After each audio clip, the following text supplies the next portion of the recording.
So hello again. Welcome back to my experimental Let's Play series where I am Let's Playing making a game instead of playing a game. I worked on a thing. I worked on a few things. And the problem was that I was doing a bad job explaining it. Trying to talk to the camera ruined my workflow. I figured we're just going to do I already did the thing and I'm explaining it to you.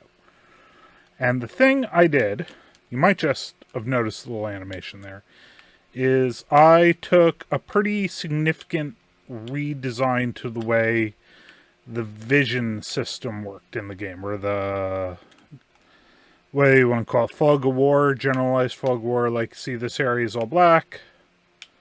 Now it's not. And you saw it fade in. I was using an alpha fade before.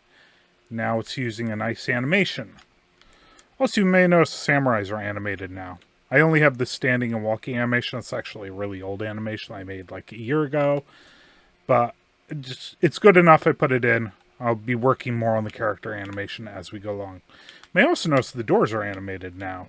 They also used to be an alpha fade, which I didn't like. Because alpha fades just don't look good in sprite-based games. Okay. Yeah. But you can see kind of a blind animation there, blinds. Let's talk about how those work. Okay, so I've got all my blackout objects here. Blackouts are ones that fade in and out as the ninja is over the area. Fogs are ones that the area becomes visible when the ninja gets there and stay visible. It's for like, where's my example dungeon? Here's my example dungeon. So, like, as you enter the area, just this initial area is visible. Then you go over here, and this area becomes visible. You go over there, that area becomes visible. All the secret passages, they fade in and out as you're there. These are all objects in the world, so I could set them. See if I come up with an example like this one here. Like, it's a few objects to get these oddly shaped areas, which you can see there's an overlap here. The old system with the alpha fading had a really bad habit of tearing, which you've probably seen in older videos. You might not notice. With the animation, the tearing is not noticeable anymore.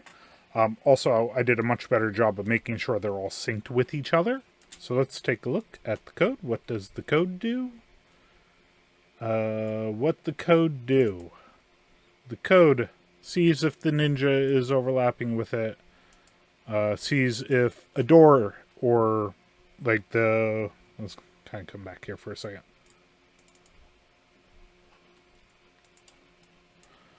Like, if you're overlapping this door, this area becomes visible. Checks that. Checks to see if you're colliding. Oh yeah, and what this will do is this will set a variable on the level parent objects. The level parent's kind of like the master controller, except it's controlling everything in the level, so that gets cleared when you change rooms. This checks that and fades in and out. You may notice my variable here is alpha because it used to be the alpha, but now the alpha is changing the image index. So we have an animation. And that's where we get to the draw here. And the draw was the bane of my existence for like 2 days. Because what this does is it draws a sprite of the animation. And then it moves over to the next spot, draws a sprite, draws a sprite, draws a sprite, draws a sprite. And it gets to the end of, the X scale. So it's filled up the whole block, goes down a line, draw, draw, draw, draw, draw, draw, draw, draw, draw, draw. I suspect that was not the best way to... I can't help but feel there's a function for tiling a sprite over an area. The only function GameMaker I could find was just tile the sprite over the view area, not over a specific area. And this frustrated me because this slowed down the game really bad. And that's why I needed to, okay, it's only drawing it if the alpha is above 0, it's only drawing it if that box is within view, and it's only drawing it if the alpha is not 1, and so it's just stretching a box over the area. And like, I would have thought stretching a sprite would have slowed down more than tiling the sprite. That was not the case. But yeah, so tiling the sprite over the area, that's how we draw it. That's how we draw. And the black fog, same deal. Well, the difference is the black fog is it doesn't fade back in. The blackout doesn't fade back in. And that gives me this blackout area. All right, but this gives me all the cool fade in stuff I like. I like it a lot. It just feels better. It feels more intentional than an alpha fade. It feels more professional, if that makes sense. I don't know if that makes sense. It feels more professional having an animation over a fade. Like, I looked at a bunch of old Super Nintendo and NES games, and they didn't really use proper alpha fades. They used palette swaps, but they did that sort of fading. I like the animation more. And yeah. It still uses an alpha fade for going in and outdoors, but you kind of get that a little bit when you're coming in.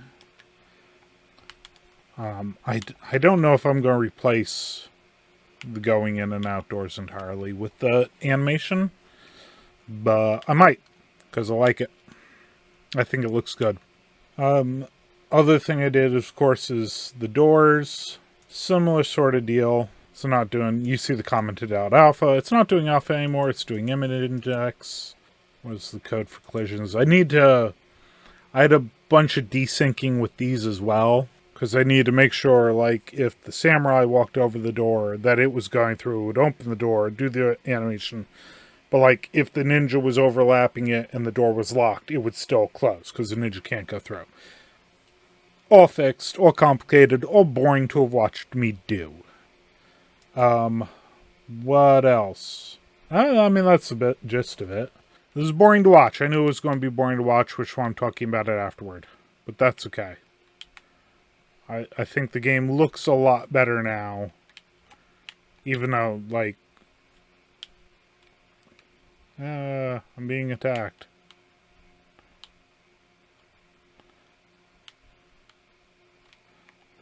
We're going to get on red alert soon.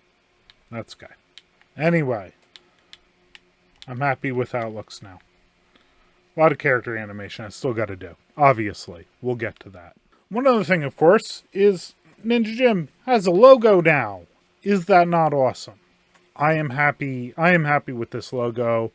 It's heavily based off of the old Ninja Jim logo. Like, some of you guys may know, there was a version of Ninja Jim I made like 10 years ago that I never finished, and this game is heavily based on.